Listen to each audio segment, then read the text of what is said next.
Welcome to yesterday's news, a look back at less advanced times in human history. Today we take you back 212 years to January 2010. Things were different back then. Mankind was still arguing about whether it had caused climate change, which is almost certainly the reason for this. The United States, which covered sections of southern Canada and northern Mexico, was in the depths of a significant economic downturn and was punishing the people who caused it by appointing them to political office or giving them a pay rise. The line between news and propaganda didn't exist, which limited meaningful debate of, well, just about everything. People used planes to travel around the globe, but due to terrorism, i.e. really smart guys who set their pants on fire, the wait in line was often longer than the flight. And of course, the highest paid professions were CEO of a failed bank or corporation, philandering sportsperson, movie star, TV host who just got fired, and any role that involved moving money without making any significant contribution to the betterment of society. Pat Robertson, the U.S. televangelist, took the opportunity created by a devastating earthquake that killed 200,000 people in Haiti to show his Christian compassion and sensitivity. Even if his statement had any semblance of sanity, which of course it didn't, it was a clear case of kicking a country when it was down.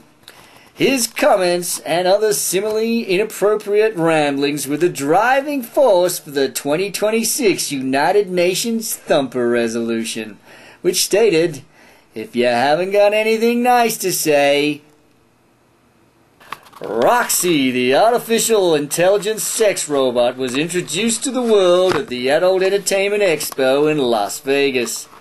She could be programmed with 5 personalities and perform sexual acts. When I told my wife about this historic breakthrough, she stated, "It amazes me that 200 years ago we had a female sex robot with artificial intelligence, but we still can't find men with actual intelligence." Tiger Woods, golfer and billionaire, whose record for victories in major golf tournaments wasn't broken until 2095, continued to lay low after being exposed as a rampant philanderer. He checked into a Mississippi rehab facility for sex addicts and was immediately accused by fellow patients of receiving preferential treatment, which of course he was. Tiger stated in a later interview that his ultimate low point was a musical one. He walked into a therapy session and he heard, pants on the ground, looking like a fool with your pants on the ground." On top of the loss of thousands of military and civilian lives, the total costs of the war in Iraq and Afghanistan approached $1 trillion. An amount that could have purchased a supersized McDonald's meal for every man, woman and child on the planet for 2 weeks. Or purchased 2 52-inch flat-screen TVs, a sofa, a full-size refrigerator, a trampoline, a Peyton Manning football jersey, and a year's supply of beer, pretzels and soft drink for every U.S. household. Or improved education, paid for Obama's health care plan, created 10 million jobs and bailed out small business, but you know. After the Copenhagen climate talks achieved very little and the various governments agreed to ignore the problem and hope it would go away, it didn't. High per capita greenhouse gas producers like Australia and the United States continued business as usual, while the insensitive and uncultured Chinese continued to convert coal-powered plants to gas and install significant solar and wind power generation facilities. A decade later, when China claimed the environmental and technological and energy moral high ground, Princess Sarah Palin, oops, princess, that's probably right, I actually meant President Sarah Palin made her famous statement, "Bloody gummies! If I couldn't see them from my house, I'd nuke 'em." A week later, the Chinese called all of their loans due.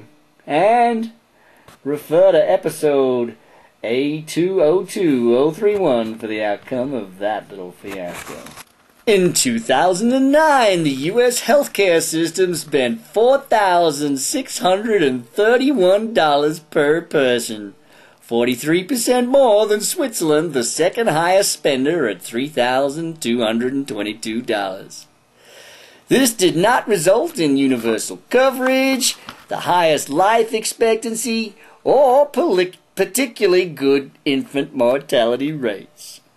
Recognizing this, the U.S. government spent a huge amount of time and money to create a compromise bill, which they then hesitated to implement. The Democrats wouldn't pass it because it was politically inconvenient, and the Republicans wouldn't pass it because it was politically convenient.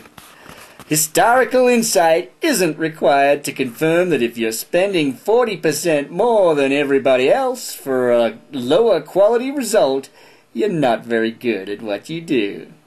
Similarly, businesses and governments who can't or won't fix the problem aren't very good at what they do either. We know that you have 3,261,016 channels to choose from, and thank you for watching. Tune in tomorrow for more of yesterday's news.